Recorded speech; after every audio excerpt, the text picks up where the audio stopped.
we talked a little bit about security architecture, and we just finished discussing risk. So, what is the risk of a bad security architecture? It depends on who's trying to get at you at this point. But so yeah, this is our scary story of the week, and I think we've had a few really interesting, deep, technical, like crazy hacker stories the last few weeks, and it just keeps on rolling. So this one came out of CanSec West this past weekend. Corey Kallenberg and Zeno Kova of LegbaCore, which, small side note, I think is just the best name for a small security firm. I go into it, but we don't have the time. It is interesting where some of these names come from. Oh yeah. Just check out do the research. It's pretty cool. And if you're a William Gibson fan, you might get a chuckle out of it too. Okay. But they presented on this malware they've written. It's really the attack is the cool thing, but they package it as this malware called LightEater. And what they found is that they were able to reach into functionality offered by Intel processors, this system management mode, which is supposed to only really be used by BIOS and firmware up. And what it turns out you can do is using certain parts of memory that the SMM actually reaches out back into regular space for, a particular pointer tables. If you can control those, and this SMM should not be really reaching out into these areas, if you can control those pointers, you can force code to be run in SMM, which means you're running on what's basically God mode on the machine, way below the OS. Space that should never ever be tampered with. And turns out that they can actually not only read and write memory anywhere within the OS, and then since you're not worrying about like OS memory protections, like you get everything. And you can actually modify the BIOS at that point, patch it so you get persistence inside of it. So basically what they've done is they've found ways in popular UEFI, BIOSes that you can basically gain God mode. Two of the things that they found out, the big points they wanted to make out of this research is that, one, nobody ever updates their BIOS firmware. I mean, it's not very often. Maybe if you're doing it as a corporation, maybe you've got a plan for this. Most home users have never done it and probably never will. And two, a lot of code gets reused between different BIOS vendors, and it is a little bit scary. They have a list of the different vendors that were affected in their presentation, and they've all got the same vulnerabilities. Might as well be all of them. It may as well be all of them. Yeah. What I like that they pointed out was, say you are the ultra paranoid that is re-imaging your machine every month or however often you do that. Let's say you travel somewhere in the world and you feel, I should probably start over again. This is, as we were talking about earlier, this is the difference between temporarily owning someone and permanently owning someone.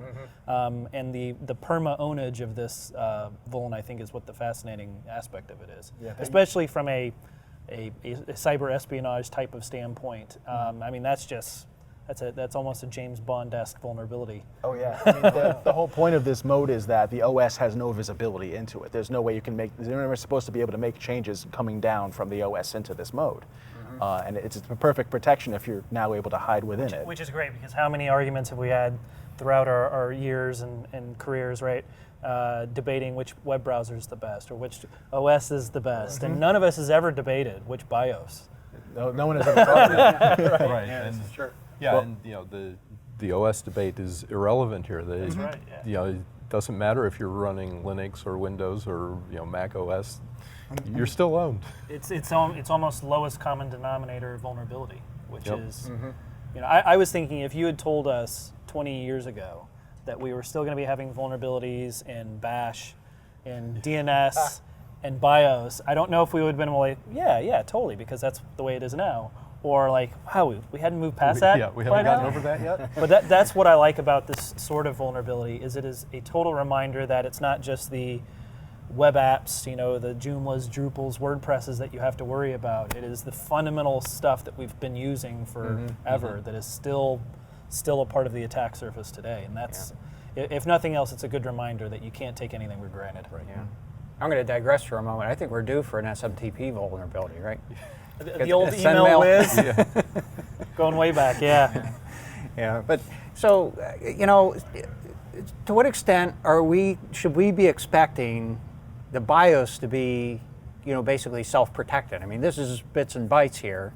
Or is it really the operating system that should be protecting us from this, or basically a trusted core of the operating system? I'm pretty old school about stuff like this. Well, in most situations where someone starts talking about biosecurity, you start thinking about signing and restricting flashing of the new BIOS, and most of them are signed. This actually bypasses that the signing, because I think the check is usually done at startup, and it says, is the complete BIOS hash correct? Okay, good. Is it signed? Good. And then it doesn't get looked at again until you reboot the machine. Now, if you're doing this while the machine is running, you can mess around all you want. One thing I did want to make a point about is that a lot of the reporting around this has been focused on tails for some reason, and it's partially understandable because it's in the demo they gave, and they show that you can attack Tails, which is known to be one of those very paranoid operating systems, the one that Edward Snowden used. Oh my God, Edward Snowden's favorite OS is now totally pwned. But they also attacked Windows 10. And you can do it to any operating system. Yeah, I think to Jim's point, it's just about any operating system.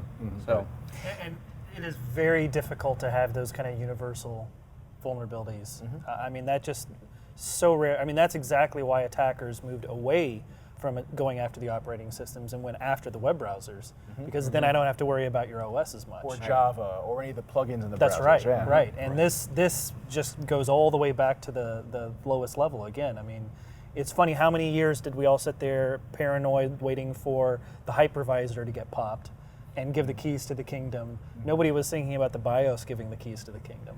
No, that's a good point. When you were talking about the universality of the bug, and we see the exploit kits of the day using things like Java and Flash because they know it's going to be there. That's that huge attack surface that everybody has to worry about. Right. And now we've got this weird situation where we've got a bug that's totally it takes incredible technical knowledge to pull this off. But at the same time, it's got that huge, widespread vulnerability across many, many platforms. I mean, most people are going to have to, if not worry about it, their platform is affected by the bug. So I'm not sure where to classify this one. I think it's somewhere in a weird nebulous place where some people who are doing the mass exploitation of machines for botnets for profit are going to have an interest in this. But at the same time, you've got people at the other end know this is one of those scary bugs that we can use for years and years. Right. Yeah. I'll go out on a limb, and then everybody can make fun of me later. But I would be surprised if it's one of those kind of typical cybercrime type of vulns that gets used, just because. I would think so. It's probably not necessary, right? I mean, you can still pick on all the higher level up the stack. There are plenty of Internet of Things out there that aren't so secure. Exactly. What I call the Internet of Insecure Things. It's a special class of things that weren't designed to really be put on the What we internet always say in is the first place. at Arbor is Internet of Things can easily turn into botnet of things. Yeah. Yeah. This I would be scared at more of the, someone's really got to care, cyber espionage, nation state, or someone really wants to get at you. Yeah. Well, I would put it this way. I think to a large extent the cyber crime following or groups are a little reserved about what things they do. That is, I think that when you get to the point where you're destroying equipment in effect, Yeah. it has a different effect. And what it's going to do is paint a target on them. It's going to create a much stronger interest in finding out who they are and doing something about it. Yeah. I think there's a tendency to be somewhat reserved. Yeah, there are all kinds of really bad things that could have been done that Right. have not happened. Partly, and I think that's one of the deterrents. You jump over the line into cyber terrorism, Right. However you want to define these things. But the reason why I said that is because most of the time what you have is common toolkits being used by cyber criminals, right? And so the easiest thing to do, right, in terms of your business model is take the latest, greatest vulnerabilities, shove them into your existing toolkits, right, and you just continue on with your business. Something like this only becomes attractive if it is really good, if it helps me grow something, wildly. And the attractive part here is the persistence, right? I don't care how much AV you run or how often you clean the system. It could be attractive from that standpoint, but the question will be, what is the barrier to entry? Right. And if the barrier to entry technically or in terms of their time is too high, then there's a lot of other things to be spending their time on. Yeah, good point. But you're right. That is the difference between all of the various cyber whatevers is, most of the time you're not seeing something destroy a machine like what we saw with the Stuxnets or what we saw in South Korea or whatever the case might be. The moment you really destroy something, you start to cross lines that are past what generally happens every day on the internet. Yeah. Yeah, just a couple of sort of somewhat related examples. If you take a look at Conficker, it drew, I think, more attention than it was ever intended to. And as soon as it drew attention, the creators kind of evaporated. That botnet it's a great really never example. got used for much of anything, and I think it was because it was so wildly successful that they lost interest in it. They didn't want to draw attention to themselves. No, you're right. Another example was the actually the not so more recent zero access botnet takedown, where the fact that there was a lot of attention around it wasn't necessarily that big or prominent a botnet just doing click fraud in the background kind of thing, but when there was an activity to actually do a takedown, they didn't try to fight it. They said, we'll go build a new one somewhere else. And that's what happens. Yeah.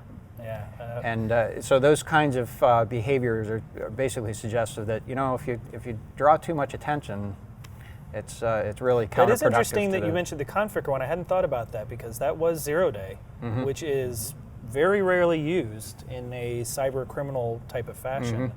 A resurgence of 0-day in a sense. That was the same vulnerability, the blaster worm. Well, it's just, I mean, reintroduced, right, Jim? Yeah, you have to ask yourself, okay, well, if they went to the trouble to use 0-day or something that was fairly new, what is the intent or the purpose of the botnet and the attackers, as opposed to typical cyber criminal activity where it's let's wait until it comes out in Metasploit, copy and paste, and make the money, right? Which is a whole lot easier, and scales quite nicely.